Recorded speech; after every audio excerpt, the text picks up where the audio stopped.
We came here as a political refugee in 1983. I was about 8 years old. And you know, when you were in the refugee camp, there's a lot of there's illness, starvation. You're inside barbed wire, and so you have this mindset that America is paradise. But when we got here, it wasn't exactly paradise. There was a lot of racial discriminations, and so that whole experience had really led me to want to do something about that. My background is actually IT, information technology.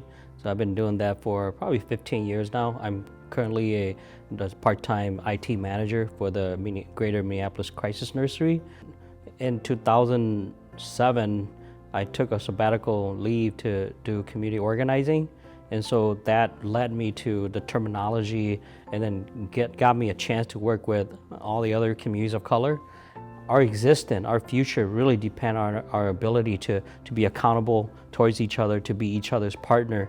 And so when the seat opened up in special election 2013, I felt that I had there was this calling that I needed to serve, and that I needed to do everything I can to bring the community together, because I felt that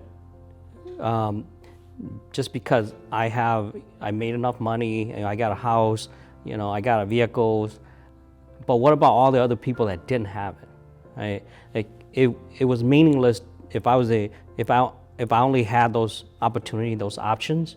It would have been more meaningful if other people had the same opportunity. My importance in the world depends on what I'm willing to do to help other people. I think the essence of human experience is dignity, right? To have human dignity, and to understand what anti-racism and what racism is, that racism strips away our human dignity.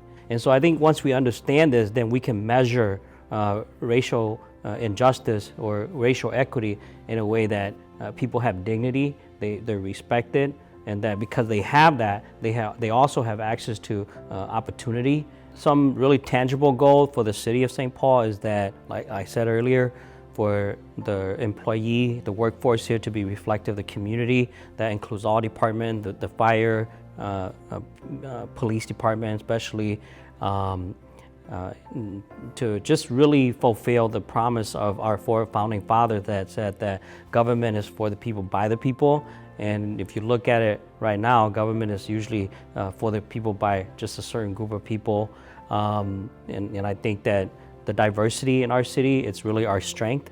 And I think that I want other city and other country to look at St. Paul and say, wow, how did they get to that point? How can we get there? What do we need to do? Can we go to them and learn from them?